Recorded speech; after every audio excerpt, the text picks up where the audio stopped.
Hari ni ramai duk bersembang. Kadang-kadang banyak tomah-tomahan yang kita terima.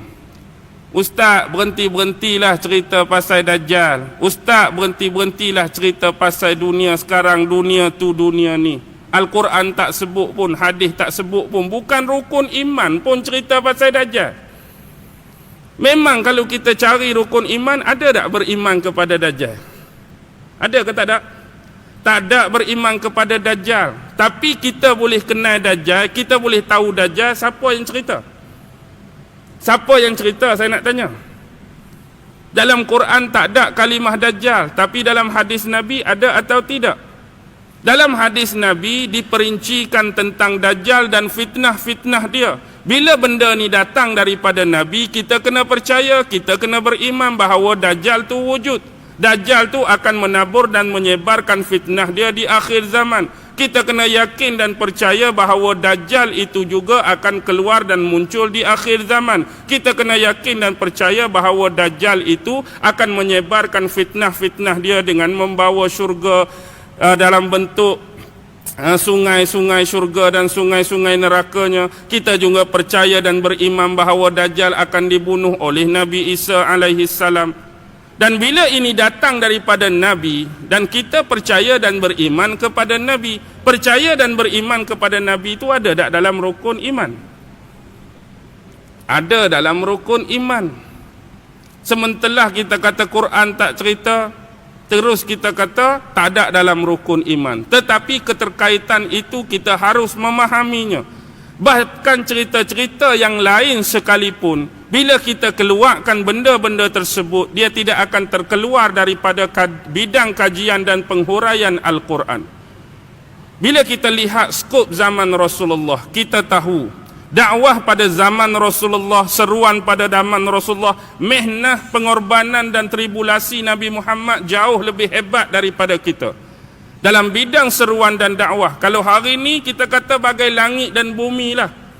Kita ni tak tahu ke mana kalau nak dibandingkan pengorbanan Rasulullah, mihnah, ujian yang Rasulullah terima.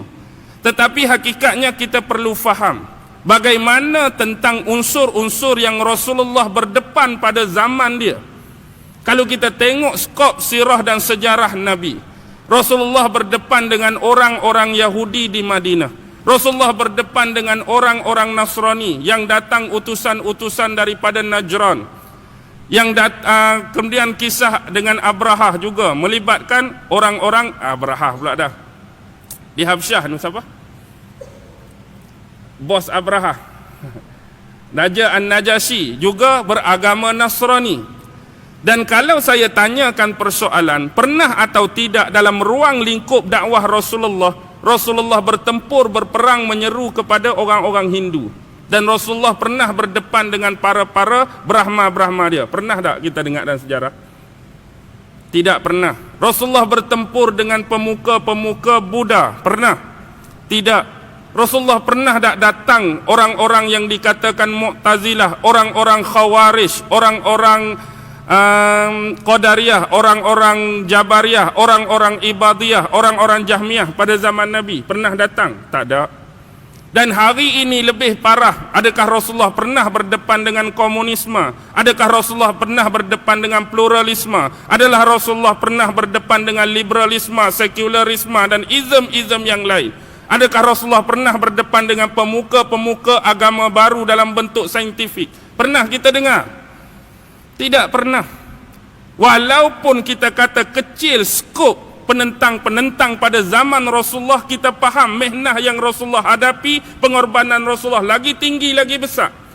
Tapi bila hari ini kita berdepan dengan unsur yang sama, sesuatu perkara yang dianggap asing, janggal dan menentang Islam ini, kita perlu menerangkan kebaikan Islam. Kita perlu menerangkan kebenaran Islam. Bila kita nak menerangkan kebaikan Islam, kebenaran Islam, pasti ruang lingkup dakwah dan seruan hari ini akan muncullah perkara-perkara yang melatari lingkungan zaman kita, lingkungan waktu kita. Hari ini bila kita sebut tentang izm-izm, tentang agama baru, tentang agama selain agama Islam, pasal apa sebut Hindu? Quran tak sebut pun, hadis Nabi tak ada Hindu, tak payah ceritalah Ustaz.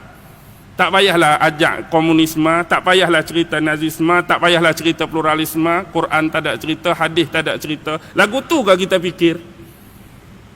Jadi kalau dia membahayakan akidah kita, kalau dia membahayakan pegangan kita, kalau dia membahayakan keyakinan kita terhadap agama dan boleh merosakkan jiwa anak-anak kita, nak duduk diam? Jadi hari ini orang marah kadang-kadang tak perlu cerita benda-benda ni dalam masjid. Habis saya nak cerita kat mana? Kat padang bola. Saya nak cerita kat mana? Konsert rock. Saya nak cerita kat mana? Tepi-tepi jalan. Cerita kat masjid lah. Pasal apa cerita kat masjid? Suruh orang main masjid, suruh orang mari berjemaah. Kita cari ilmu. Kita bukan saja nak cerita benda ni. Tang mana ruginya bila kita kenal dan faham sesuatu yang boleh menyingkirkan akidah dan iman daripada hati kita, sesuatu yang dianggap membahayakan akidah anak-anak kita di masa depan. Rugi kah? Jangan sempitkan skop pemikiran kita. Sesungguhnya lataran bidang dakwah, lingkungan bidang dakwah kita hari ini lebih luas, lebih besar bahaya dan cengkaman dia.